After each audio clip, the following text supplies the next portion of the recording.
என்ன பார்க்க போகிறோன்னா சப்பாத்திக்கு ஏற்ற பூரி மசாலா பார்க்க போகிறோம். அது செய்ய தேவையான பொருட்கள் என்னென்னா ஒரு பிரியாணி இலை, ஒரு கிராம்பு, 2 ஏலக்காய், ஒரு துண்டு பட்டை, அரை டீஸ்பூன் சோம்பு எடுத்துருக்கேன், 1 டீஸ்பூன் இஞ்சி பூண்டு பேஸ்ட், 1/4 டீஸ்பூன் மஞ்சள் தூள், அரை டீஸ்பூன் தனி மிளகாய் தூள், 1 டேபிள் ஸ்பூன் அளவுக்கு குழம்பு மிளகாய் தூள் வீட்டில் அரைச்சதை எடுத்து வச்சுருக்கேன், 1 டீஸ்பூன் கரம் மசாலா, 2 பச்சை மிளகாய், 2 மீடியம் சைஸ் வெங்காயத்தை பொடியாக கட் பண்ணி வச்சுருக்கேன், 1 மீடியம் சைஸ் தக்காளியை கட் பண்ணி வச்சுருக்கேன், 2 மீடியம் சைஸ் உருளைக்கிழங்கு எடுத்து வேக வச்சு எடுத்து வச்சுருக்கேன், உப்பு தேவையான அளவு, எண்ணெய் தேவையான அளவு, கருவேப்பிலை கொஞ்சம் எடுத்து வச்சுருக்கேன். அவ்வளோதான். இப்போ செய்ய ஸ்டார்ட் பண்ணலாம். 2 டேபிள் ஸ்பூன் அளவுக்கு எண்ணெய் ஊற்றிக்கிறேன். எண்ணெய் சூடாயிடுச்சு. இப்போ பட்டை, ஏலக்காய், சோம்பு எல்லாம் சேர்த்துடலாம்.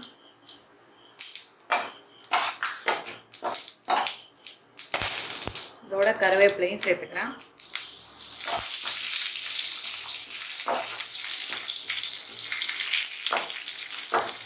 அப்புறம் வெங்காயம்,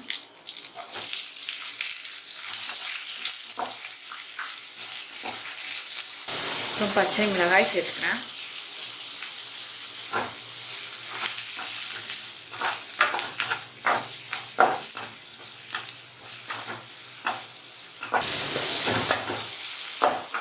அப்புறம் கொஞ்சமாக உப்பு சேர்த்துக்கிறேன்.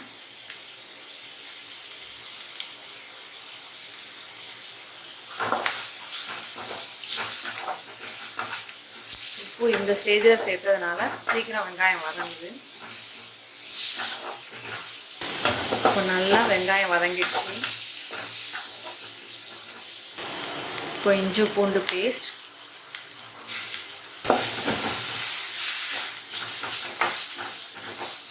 பச்சை வாசனை போகிற வரையும் நல்லா வதக்கிக்கோங்க.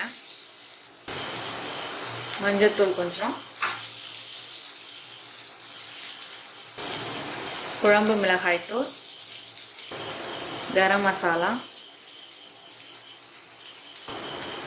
தனி மிளகாய் தூள்,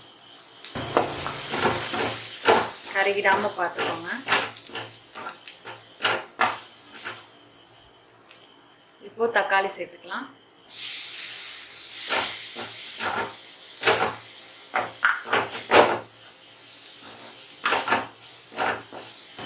இப்போ கொஞ்சமாக தண்ணி சேர்த்துக்கோங்க. இதை மூடி போட்டு கொதிக்க வைக்கணும். ஒரு 5 மினிட்ஸ் கொதிக்கட்டும். இப்போது 5 மினிட்ஸ் ஆயிடுச்சு. ஓப்பன் பண்ணி பார்க்கலாம்.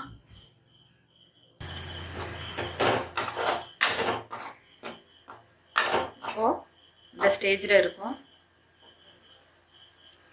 இப்போ நம்ம வேக வச்சுருக்க உருளைக்கிழங்க இதுமாரி ஸ்மாஷ் பண்ணி வச்சுருக்கேன். இதை அதோட சேர்த்துக்கிறேன்.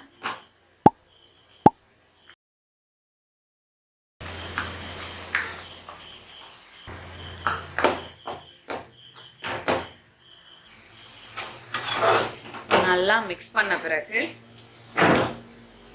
அந்த உருளைக்கிழங்கு இருக்கிறதே தெரியாத அளவுக்கு கிரேவியாக மிக்ஸ் பண்ணி வச்சு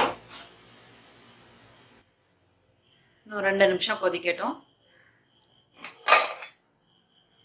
மூடி போட்டுடலாம். ஒரு 2 நிமிஷம் ஆயிடுச்சு. ஓப்பன் பண்ணி பார்ப்போம்.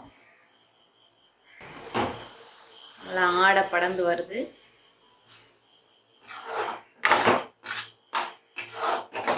அவ்வளோதான். இந்த ஸ்டேஜில் கொஞ்சமாக கொத்தமல்லி இலை. இப்போ ஸ்டவ்வை ஆஃப் பண்ணிடலாம்.